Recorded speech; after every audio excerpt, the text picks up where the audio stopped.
우리 교회 학교가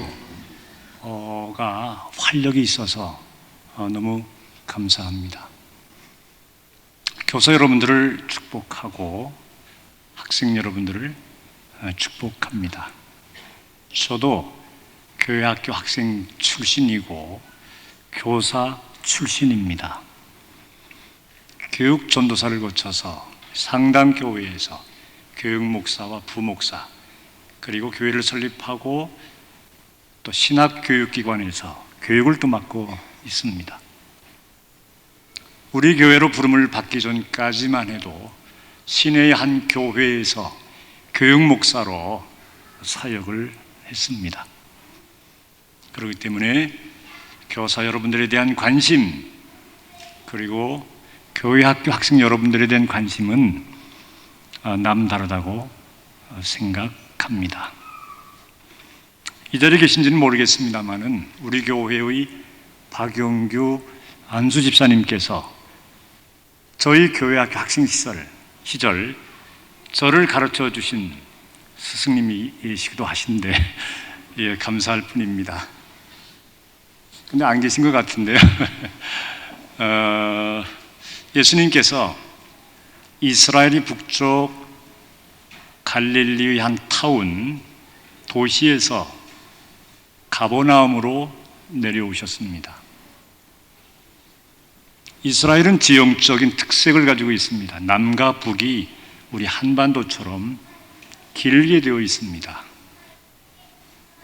남쪽을 유대 지역, 가운데 갈릴리 바다를 끼고 있는 곳을 가운데의 곳을 사마리아 지역, 그리고 북쪽에 갈릴리 바다를 끼고 있는 곳을 갈릴리 지역이라고 하게 되었습니다. 갈릴리는 그런데 갈릴리 바다를 중심으로 위쪽의 상갈릴리, 가운데의 중갈릴리, 그리고 아래쪽으로 하갈릴리라고 하는 이제 구분이 되는데, 예수님께서 갈릴리에서 가버나움으로 내려오셨다고 하는 것은, 가버나움이 바로 갈릴리 해변가에 있는 도시인데 그 갈릴리 서부 지역에 해당됩니다. 그러니까 중갈릴리에 속한 지역이 되겠습니다. 예수님께서 가버나움으로 내려오셨다라고 하는 것은 상갈릴리에서 중갈릴리로 내려오셨다고 하는 것을 의미합니다. 가버나움 하면 유명한 곳입니다. 예수님이 공생애의 중심, 거점 지역으로 아주 중요한 지역이 되는데, 이곳에서 예수님께서는 많은 기사와 이적을 행하셨습니다. 다 소개는 할 수 없습니다만 백부장이 하인을 고친 곳도 바로 가버나움이었습니다. 그리고 베드로의 장모의 열병을 고치신 곳도 바로 가버나움이었습니다. 안식일이었고 이날이 안식일이었습니다. 그리고 회당에 들어가셨습니다. 회당은 이스라엘 민족의 바벨론 포로 시절 성전 예배를 그리워한 나머지 마음을 정하지 못하는 것을 알고 바벨론 나라에서 이스라엘 민족을 달래기 위한 그 방법으로 회당이라고 하는 제도를 만들게 하고, 그리고 이스라엘 민족 공동체가 회당에서 미팅을 하게 하였습니다. 안식일이면 회당에 찾아가서 이스라엘 민족이 서로 만나고 그리고 성경을 읽고 하는 이런 기관이었습니다. 바벨론에서 이제 포로 상태에서 귀환하게 되면서 예루살렘에는 400개가 넘는 회당이 생기게 되었습니다. 그동안은 모든 교육이 성전 중심으로 이루어졌지만 대부분 이제부터는 회당에서 교육이 이루어지게 되었습니다. 예수님께서 이제 회당에 가셨고, 역시 예수님께서 하시려고 하시는 사역은 가르치시는 일이었습니다. 티칭을 하시는 일이었습니다. 가르침을 위한 사역이었습니다. 말씀을 가르치게 되었습니다. 많은 무리들이 모였습니다. 왜냐하면 안식일이면 예수님께서는 빈들이나 또 바닷가나 마을에서 계신 것이 아니고 반드시 회당에 오셔서 가르치셨기 때문에 예수님을 만나기 위하여 회당에 많은 무리들이 이제 몰려오게 되었습니다. 예수님께서 말씀을 가르치셨습니다. 가르침을 끝내셨습니다. 그러자 그 모든 무리들은 놀랐습니다. 우리말 사전에 의하면 신기할 정도로 탁월한 감동을 갖게 하였기 때문에 이 무리들이 놀랐다고 하는 것입니다. 보통의 가르침이 아니었습니다. 그냥의 가르침이 아니었습니다. 너무너무 신기했습니다. 그리고 탁월했습니다. 엄청난 감동을 받았습니다. 이제 영어 성경에서 보면 놀랐다고 하는 이 표현이 우리가 가지고 있는 찬송가 305장 나 같은 죄인 살리신 주은혜 놀라와 어메이징 그레이스 할 때의 어메이즈라고 하는 단어가 사용되고 있습니다.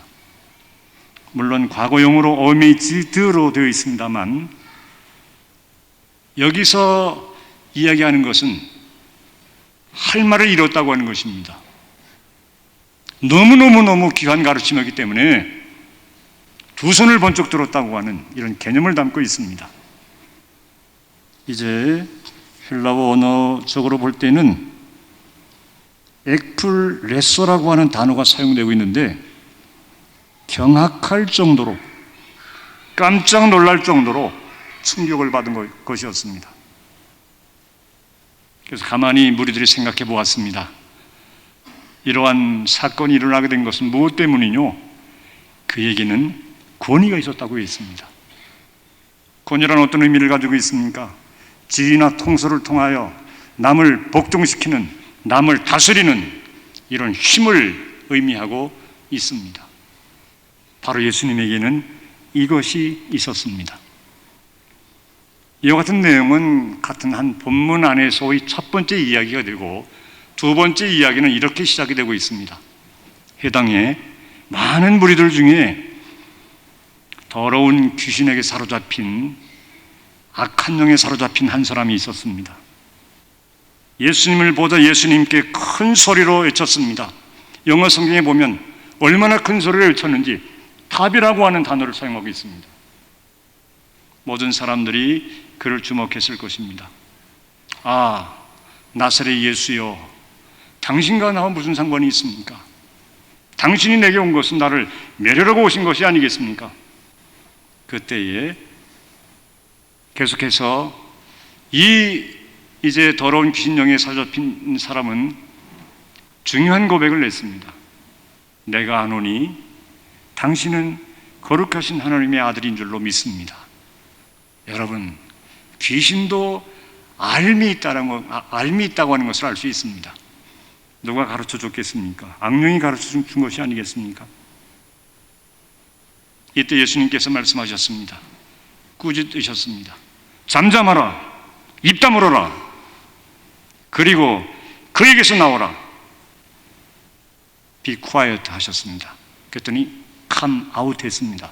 귀신이 바깥으로 빠져나왔습니다. 모든 사람들이 깜짝 놀랐습니다. 이제 귀신이 나가게 되면 그 사람을 상하게 하거나 그 사람을 넘어뜨리거나 또 거품을 물게 하거나 그랬을 텐데도 아무런 이상이 없었습니다. 이에 대하여 무리들은 예수님께 대하여 놀랐다고 하는 표현을 쓰면서 이미 첫 번째 이야기에서 놀랐다고 하는 우리말 그 뜻과 똑같은 단어를 사용하고 있습니다.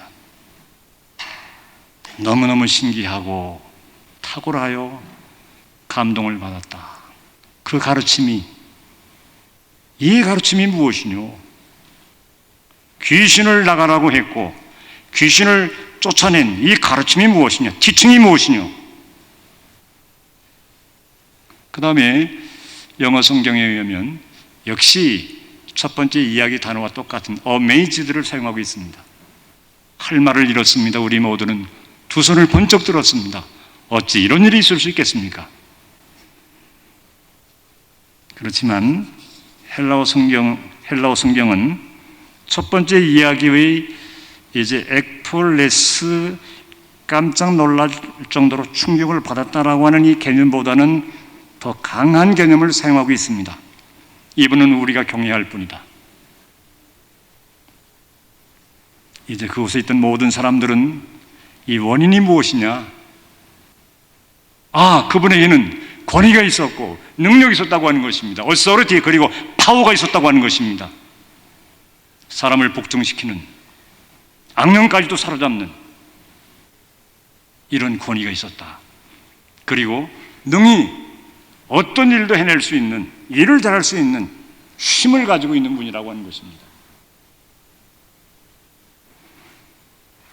이렇게 되자 소문이 온 사방으로 퍼져갔습니다. 중갈릴리에서 상갈릴리로 퍼져갔습니다.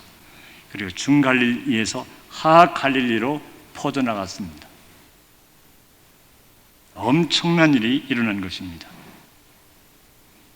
본문에는 예수님 공생의 시기 안식일 학교 또는 회당 학교가 나옵니다. 본문에서 안식일 학교 그리고 회당 학교에서의 교사 예수님에 대한 정체성을 발견할 수가 있습니다. 예수님은 첫째로 회당에서 첫째로 안식일 날, 그리고 둘째로 회당에서, 셋째로 성경 말씀을 가지고 무리에게 권위와 능력을 이제 행하신, 권위와 능력을 보여주신 이런 스승이었다고 하는 것입니다.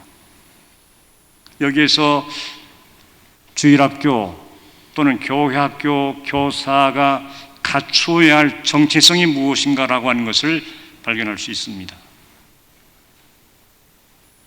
예수님께서 공생의 시절에는 안식일 학교, 회당 학교가 있었다면 우리의 죄를 대속하시기 위하여 십자가에서 못 박혀 죽으시고 그리고 무덤에 장사되신 지 안식 후 첫날 부활하셨으므로 이때를 기점으로 하여 신약교회들은 주일을 지키게 되었는데, 공식적으로 이제 일요일을 예배를 드리는 주일로 이제 지키게 된 것은 주 313년 로마의 대제 콘스탄틴 누스가 기독교인이 되면서 기독교를 공인하면서 이날을 주일로 지키도록 함으로 일요일을 우리가 주일로 지키게 되었습니다. 처음에는 주일학교로 시작했습니다. 주일날 모여서 교육을 한다고 하는 개념으로. 그러다가 한 주 내내 교회 교육이 이루어져야 하는 것임을 알고 교회 학교라고 하는 이름으로 다시 이제 정하게 되었습니다. 그렇다면 교회 학교 교사의 정체성은 무엇이라고 할 수 있겠습니까? 물론 학문적으로 이론적으로 또 화려하게 정론을 펼 수 있습니다. 스마트폰만 검색해 보아도 엄청난 양의 교회학교 교사의 정체성 혹은 기독교 교육 교사의 정체성이라는 내용이 이제 소개되고 있는데, 저는 학문적인 이론적인 이런 교사의 정체성을 이야기하려고 하는 것이 아니고 실천적인 현장 중심적인 교사의 정체성을 이제 말씀드리려고 합니다. 예수님께서 안식일 학교, 회당 학교에서 5가지 정체성을 보여주셨습니다. 첫째로 안식일 날, 둘째로 회당에서, 셋째로 구약의 토라를 혹은 시편을 가지고 무리들에게, 모인 사람들에게, 넷째죠, 5번째로 권위와 능력을 가지고 가르치신 스승이었다고 하는 것입니다. 그렇다면 오늘 우리 교회, 교회학교, 교사 여러분들의 정체성은 이와 같아야 합니다. 첫째로 주일날 교회에서 하나님을 예배하며 성경에 대한 공경심을 가지고 학생들을 복종시키는, 학생들을 다스리는, 학생들을 이제 순종하게 하고 변화시키는, 여기서 복종이라고 하는 말은 그냥 굴종이 아닙니다. 더러운 귀신 안에 들린 이제 그 영에 사로잡힌 귀신 들린 이 사람이 예수님에게 복종되지 않았습니까? 이런 차원의 복종을 의미합니다. 다시 정리하면 주일날 교회에서 하나님을 예배하며 그리고 성경을 공경하는 가운데에 학생들을 복종시키는 권위와 힘을 가진 스승, 이것이 바로 우리 교회 학교 교사 여러분들의 정체성에 대할 줄로 믿습니다. 그렇다면 교사주의를 맞이하여 자신을 돌아볼 필요가 있습니다. 나는 과연 주의를 잘 지키고 있는가? 그리고 나는 과연 교회 출석을 잘하고 있는가? 나는 하나님께 예배를 잘 드리고 있는가? 그리고 정말로 잘 성경을 이제 공경하고 있는가? 그리고 학생들을 잘 복종시키는가? 그리고 예수님처럼 권위와 힘을 가진 이런 스승이 되고 있는가? 이런 스승으로서 이제 티칭을 하는, 교육을 하는 스승이 되고 있는가? 이것을 돌아볼 필요가 있습니다. 여러분, 무엇보다도 주의를 잘 지켜야 할 줄로 믿습니다. 교회 출석을 잘해야 할 줄로 믿습니다. 예배를 잘 드려야 할 줄로 믿습니다. 성경을 존중해야 될 줄로 믿습니다. 학생을 복종시켜야 될 줄로 믿습니다. 무엇으로? 성경으로, 바이블로. 아멘. 이 방법밖에 다른 방법이 없습니다. 인종으로는 안 됩니다. 동종으로는 안 됩니다. 영적으로 강력한 어소리티와 파워를 가지고, 권위와 힘을 가지고 학생들을 말씀으로 복종시킬 때 이 아들이 말씀 안에서 말씀의 아이들로, 말씀에 의한 변화 가운데에 성공적인 아이들로 자라게 될 줄로 믿습니다. 이렇다면 교회, 학교, 교육의 목적이 또 달라져야 할 것입니다. 기독교 교육의 목적이 달라져야 합니다. 저는 이론적인 기독교 교육의 목적을 말씀드리려고 하지 않습니다. 학문적인 기독교 교육의 목적을 이제 알려드리고 싶지 않습니다. 그렇지만 하나의 이론적인 기독교 교육의 목적을 소개해 드리겠습니다. 대한예수교 장로회 총회 교육자원부와 교육목회 실천 협의회가 공동 발행하고 있는 교육목회, 1년에 몇 차례씩 계절제로 이제 발행이 되는데 2015년 2월호로 볼륨 제46호로 발행이 되었고 페이지 118 페이지에 보면 오연선 호남신학대학교 기독교 교육과 교수인데 이분은 기독교 교육의 목적, 교회학교 교육의 목적을 이렇게 정리했습니다. 기독교 교육이란, 교회학교 교육이란 기독교 신앙의 내용을 학습하고 인식함으로써 그 또는 그녀가 기독인으로서의 정체성을 갖고 살아가도록 돕는 교육이다라고 했습니다. 지금까지 소개된 어떤 이론보다 간단 명료하게 잘 된 이론이라고 할 수 있습니다. 역시 스마트폰에 이제 검색을 해보게 되면 엄청난 양의 이론들이 소개되고 있습니다. 얼마나 전 다 기억할 수도 없고 또 이해하기도 복잡하고. 자, 그렇다고 한다면 기독교인으로서, 기독인으로서의 정체성을 어떻게 갖도록 해야 하는지에 대한 실천적인 개념은 이론은 담고 있지 않다고 하는 것입니다. 교사라면 이와 같은 교회 학교 교육 목적을 가지고 있어야 된다고 봅니다. 어디까지나 학문적인 목적이 아니고 실천적인 목적입니다.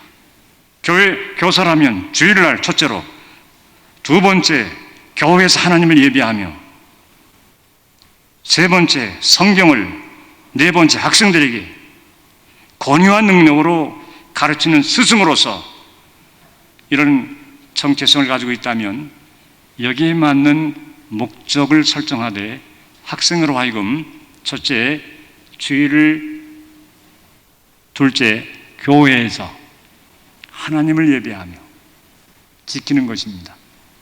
셋째는 성경을 공경하도록 하는 것입니다.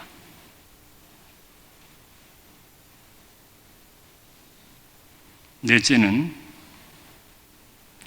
아이들에게, 다섯째는 하나님을 경외하도록 하는 것입니다. 여러분, 하나님을 경외하는 교육하면 다 됩니다. 하나님을 사랑하고 두려워한다고 할 때에 성경 말씀대로 아무리 아이라고 하지만 지키지 않을 수가 없습니다. 하나님을 두려워하게 하는 것. 그렇게 되어질 때에 학생들이 독실한 주일 교육을 이제 받게 될 것입니다. 교회 교육, 예배 교육, 성경 교육, 하나님 경외 교육이 교회 학교에서 이루어지게 될 것입니다. 바로 이와 같은 내용이 첫 번째 패러그래프의 챕터의 이야기입니다. 그 다음에 두 번째로 교회학교 교사의 권위입니다. 교회학교 교사로 하여금 엄청난 감동을 받게 해야 합니다. 아이들이, 학생들이 그냥 주어진 시간 가지고 성경을 나열하는 이야기식이 아닙니다. 10분을 성경 이야기 했다 할지라도 엄청난 감동을 이제 받게 하는 것입니다. 충격을 받을 정도로, 경악할 정도로. 그렇지 않으면 아이들을 복종시킬 수 없다고 하는 것입니다.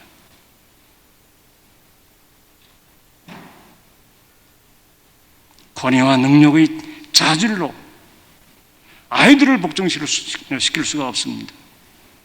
아이들이 배후에 있는 부모를 복종시킬 수가 없습니다. 그 가족들을 복종시킬 수가 없습니다.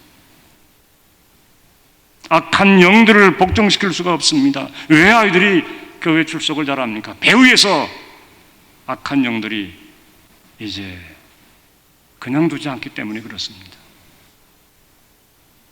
여러분, 권위가 있어야 합니다. 아멘. 힘이 있어야 합니다. 인정만 가지고 해결될 일이 아닙니다. 동정만 가지고 해결될 일이 아닙니다. 마음씨가 좋은 것만으로 해결될 일이 아닙니다. 그냥 겸손한 마음으로 섬기는 이것으로 해결될 일이 아닙니다. 교사 자신이 자질을 갖춰야 되는데 권위를 갖춰야 하고 그리고 힘을 갖춰야 합니다. 그러려면 어떻게 해야 되겠습니까?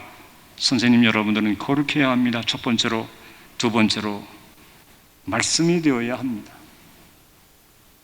영적인 말씀이 되어야 합니다. 그냥 문자적인 말씀이 아닙니다. 문자적인 말씀은 파워가 없습니다. 권위가 없습니다. 영적인 말씀이 되어야 합니다. 그래야 영을 가진 아이들이 영을 정복할 수 있고 영을 변화시킬 수가 있습니다. 세 번째로 기도해야 합니다. 네 번째로 성령 충만해야 합니다. 다섯 번째로 실천해야 합니다. 말씀 그대로 삶을 실천해야 됩니다. 여기에서부터 권위가 나오는 것이 아니겠습니까? 여기에서부터 파워가 나오는 것이 아니겠습니까? 확신이 있습니다. 말씀대로 살면 이렇게 된다고 하는 것입니다. 내가 말씀대로 살았더니 이렇게 되었습니다. 그러므로 여러분들도 말씀대로 살아보십시오. 이것이 가능할 것 아니겠습니까? 오늘은 교사주일입니다. 본교단 대한예수 장로총회가 전국교회적으로 실시하고 있고 우리 교회도 이 일에 참여하게 되었습니다. 교사가 된다고 하는 것은 단순한 일만은 아닙니다. 자신이 신앙을 유지해야 합니다. 그리고 신앙인으로서의 기본적인 의무를 또 이행해야 합니다. 교회에서 재직 의무를 이행해야 하고 예수께서 이제 가르침의 본을 보여주셨고 그 예수 그리스도의 본을 따르고 예수 그리스도의 가르침의 모습을 담고 사도 바울이 직제화된 체계화를 세웠습니다. 하나의 직분이라고 하는 것입니다. 교사가 이 직분을 가지고 이 직분의 의무를 감당하기 위하여 많은 기도를 해야 하고 연구를 해야 하고 교육을 해야 되고 수련을 해야 되고 그러면서 학생을 교육해야 합니다. 프로그램을 기획해야 되고 교회 절기의 행사를 또 치루어야 합니다. 학생을 지도하고 기도하고 상담하고 그리고 신방하고 학부모님들을 또 만나야 합니다. 휴가도 반납한 채 이제 7월 달에 있게 될 각종 수련회에도 참여를 해야 됩니다. 전도를 해야 하며 그리고 학부모와의 관계를 또 맺어야 합니다. 관리를 해야 합니다. 어쩌면 교회 안에서 고독한 이제 그 외로움 가운데 있다고 볼 수 있습니다. 2부 예배 드리고 3부 예배 시간은 다 교회 학교로 들어갑니다. 그럼 일반 성도와 폭넓은 교제가 이루어지지 않습니다. 외로울 수가 있습니다. 시간을 드리고 몸을 드리고 재능을 드리고 재정을 드립니다. 그러면서 사회인으로서의 직업활동을 똑같이 합니다. 그래도 교사를 하는 것은 헌신된 분들이기 때문입니다. 교사 이런 수고를 알아줘야 할 줄로 믿습니다. 또 교사 여러분은 과거에는 상상도 할 수 없었던 교회 교육을 위한 시대의 변화에 대해 엄청난 고민 가운데 있습니다. 그리고 다음 세대의 성공적인 신앙 전수를 위해 학부모의 비협조로 인해 또 교회 부흥에 대한 그리고 성경에 예수님께서 말씀하셨습니다. 너희는 많이 선생이 되지 말라. 성경에서 말씀하신 무한 책임에 대한 교사로서 잘못 지도했을 때 이 아이가 어떻게 될 것이냐라고 하는 것에 대한 그리고 개인적으로 갈수록 증가되는 사회인으로서의 시간의 요구에 대해 엄청난 영적인 부담을 안고 있습니다. 교사 여러분들에게 위로가 필요합니다. 여러분 위로해 주시기 바랍니다. 아멘. 위로가 필요합니다. 겨우 여러분들에게 말씀을 드립니다. 교사 여러분들을 위해 많이 기도해 주십시오. 기도하되 토요일과 주일 집중적으로 기도해 주십시오. 교육을 준비하는 요일이 바로 토요일이 아니겠습니까? 그리고 주일날은 교육을 이제 하는 그날이 아니겠습니까? 월요일날은 어떤 기도, 화요일날 어떤 기도 쭉 기도하겠습니다만 제가 주문하건대 그 토요일날 주일 이때는 교회 학교 교사 여러분들을 위해서 특별히 기도를 해야 합니다. 교회 안에 자녀를 둔 부모 여러분들에게 말씀을 드립니다. 물론 자녀를 두었을 때 교회 학교에 보내지 않는 부모 여러분들에게 말씀을 드립니다. 그 아이들도 영혼 구원받아야 합니다. 그 아이들도 하나님의 말씀대로 살아야 합니다. 시대가 얼마나 악합니까? 철학으로 분류되는 책 한 권이 있는데 이 책은 덕의 상실이라고 하는 책입니다. 철학이 윤리소로 이제 분류가 되는데 오늘 이 시대의 상태를 진단하면서 오늘 이 시대는 덕이 상실된 시대라고 하는 것입니다. 덕이란 무엇입니까? 사람다운 사람의 도리를 의미하는데 답이 무엇일까? 철학일까? 과학일까? 문학일까? 무엇일까 하다가 결론은 이것이었습니다. 덕의 고향은 성경이다. 아멘. 여러분, 얼마나 악한 세상입니까? 덕의 교양인 성경으로 돌아오도록 만들어줘야 됩니다. 그러므로 온전히 교회에서 신앙으로 자랄수록 전적으로 교회 학교에 맡겨주시기 바랍니다. 교회 안의 학부모 여러분들에게 말씀드립니다. 물론 아이들을 교회 학교에 보내는 이제 어른 세대가 되겠습니다. 몇 퍼센트가 될지 모르겠습니다. 연중 1년 52주 한 주도 빠지지 않는 이제 아이의 그룹, 그리고 적당하게 빠지는 아이들의 그룹, 반 정도 빠지는 아이들의 그룹, 부모 책임입니다. 여러분, 전적으로 하나님께 맡겨주시기 바랍니다. 교회 학교에 맡겨주시기 바랍니다. 하나님이 복주시면 되는 것입니다. 잠언서 22장 1절에 이렇게 말씀하고 있습니다. 많은 재물보다 명예를 택할 것이요 은금보다는 은총을 택할 것이라고 택해야 할 것이라고 말씀하고 있습니다. 여러분, 은총이 제일입니다. 아멘.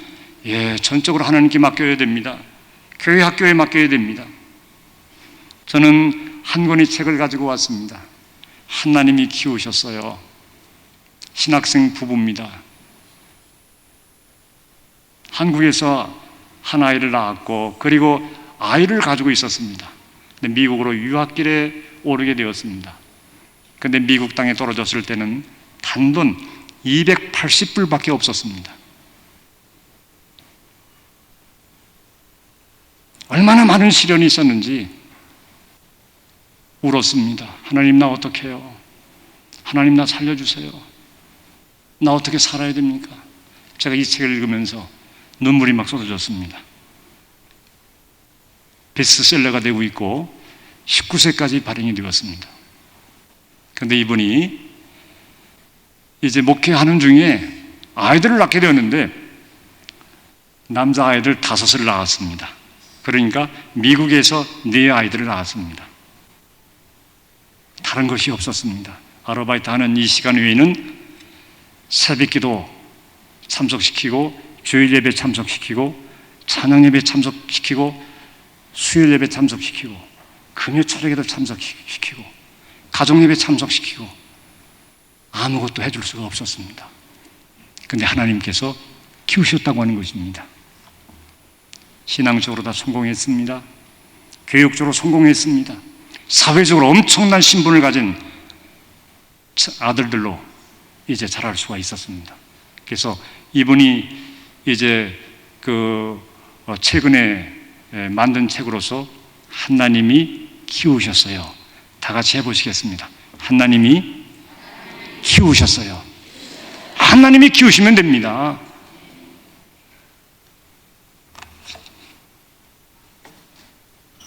그리고 우리 교회 교사는 더 많아져야 합니다. 제가 1980년대에 교육전도사로서 괴산 시찰에 있는 교사 30명을 인솔하고 부산 서북교회를 다녀왔습니다. 1박 2일로.